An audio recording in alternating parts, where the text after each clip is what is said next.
ప్రేమంటే ఉదయపు నీరెండ లాంటి నా బాల్యంలో దిగంతానికి దూరానికి భేదం తెలియని నాకు నా మనసు వాకిటి ముందు నా కోసం విరిసిన నందివర్ధనమై ఎప్పుడైనా లేని అమ్మానాలను గుర్తు చేసుకొని కంటతడి పెట్టుకుంటే ఆరిందాలా ఓదార్చేది. నా వేదన నాది కాదు తనది కూడా అన్నంత అతితో బుల్లి పెదాల నెలవంకలు నా బొగ్గలపై అద్దె కళ్ళు తుడిచేది. అవును, అదే ప్రేమంటే. నిజమైన స్వేచ్ఛ అంటే ఎవరి అనుమతితో పని లేకుండా నువ్వుగా బ్రతకగలవడం.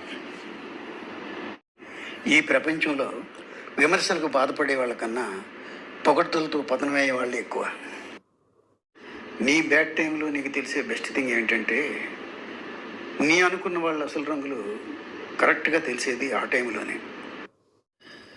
నిన్ను కళ్ళల్లో దాచుకుంటే కన్నీళ్ళలో కొట్టుకుపోతావన్న భయం.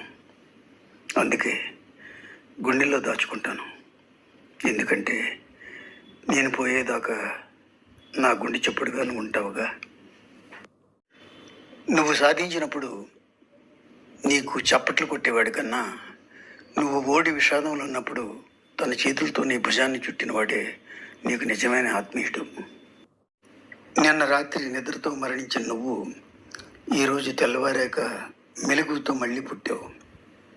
నిన్న నిద్రలో అంత ప్రశాంతంగా ఉన్నావే, మరో రాత్రి దాకా బ్రతకడానికి ఎందుకంత కంగారు పడుతున్నావు? నువ్వు కాదనుకుంటే నిన్నెవడూ కదపలేడు, నువ్వు కావాలనుకుంటే నిన్నెవరూ ఆపలేరు. అలా ఉండాలి మనిషి జీవితం అంటే. మనిషి జీవితంలో ప్రతి స్టేజ్లోనూ ఒక స్నేహితుడు ఉండడం సహజమే, కానీ అన్ని స్టేజ్ల్లోనూ ఒకే స్నేహితుడు ఉండడం మాత్రం నిజంగా అదృష్టం. నువ్వు ఒక మనిషిని కాదనుకున్నావంటే అతన్ని ద్వేషించడం కాదు, నిన్ను నువ్వు అమితంగా ప్రేమించుకోవడం. ఎవరో ఏదో అనుకుంటారని భయపడడం నీ జీవితం అయితే ఆ భయం బందికానాలో నువ్వు జీవిత ఖైదీగా మారడం మాత్రం ఖాయం. దూరంగా ఉన్నంత మాత్రాన బంధం చెరిగిపోదు, దగ్గరగా ఉన్నంత మాత్రాన బంధం పెరిగిపోదు. ఎందుకంటే బంధం అన్నది భౌతికం కాదు, మానసికం. ఇబ్బందికరమైన సమస్యలు అందరికీ ఎదురవుతుంటాయి. అయితే సమస్యను చూడగానే ఇప్పుడు ఏం చేయాలి అంటూ కలవరపడుతూ కూలిపోయేవాడు ఒకడు, ఇది సమస్య కానీ చావు కాదుగా అంటూ తను తాను నిగ్రహించుకుని పరిష్కార మార్గాన్ని వెతికేవాడు మరొకడు. అదిగో ఆ రెండో కోవకు చెందినవాడే ఆనందంగా బ్రతికేయగలడు. బాగా తెలుసుకుని తెలివైన వాడివి కావాలి అంటే ఏది తెలుసుకోకూడదో తెలుసుకుంటే చాలు. నీ విషాదాలకి కన్నీళ్ళకి 100 కారణాలు ఉన్నాయని చెప్పే నీ జీవితానికి నువ్వు చెప్పాల్సిన జవాబు ఏమిటో తెలుసా?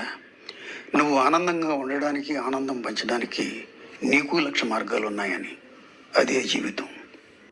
నువ్వెంత చదివి విజ్ఞానాన్ని సంపాదించినా, నీ చుట్టూ ఉన్న ప్రపంచాన్ని అసాధారణంగా నువ్వు చదివినా, నీ గురించి నువ్వు తెలుసుకోలేనాడు అసలు నువ్వు తెలివైనవాడివి కాదు.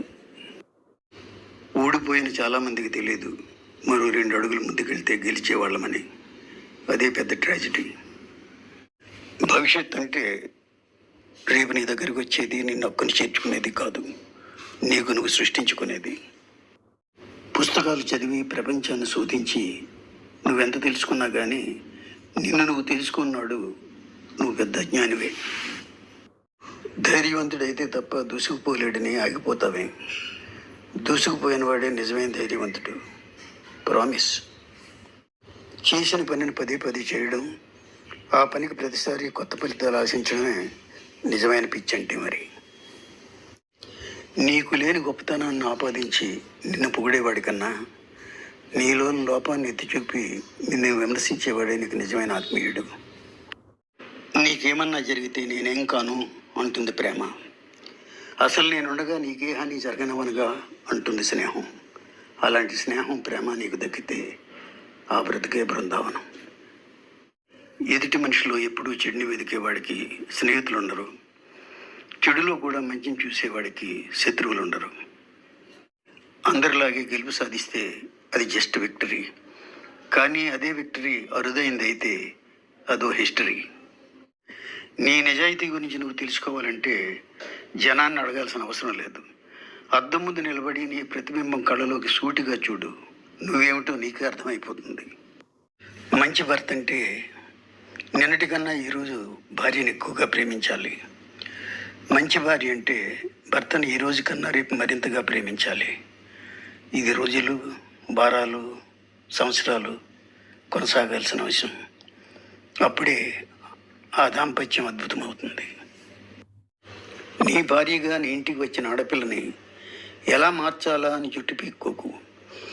ఇంటిని, ఇంటి పేరును మార్చుకుని నీ ఇంటికి వచ్చిన ఆడపిల్ల కోసం నువ్వు మారు, అది బెటరు.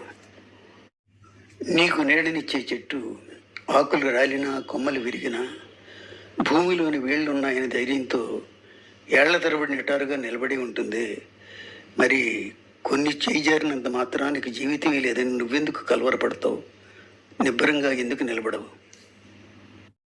నీకు లేనిది మరెవరికో ఉందని కుమిలిపోకు. నీకున్న దాంతో నువ్వు సంతృప్తి పడితే అది నిన్ను మరింత ఉన్నవాడిని చేస్తుంది.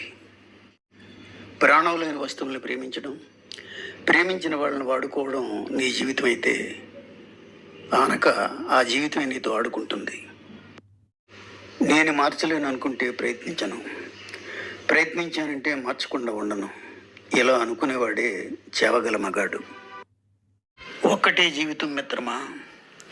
బ్రతకడం కన్నా జీవించడమే గొప్పదైతే చివర మనం సగర్వంగా చెప్పుకోవాల్సింది ఎంతకాలం బ్రతికామని కాదు, ఎంత గొప్పగా జీవించామని.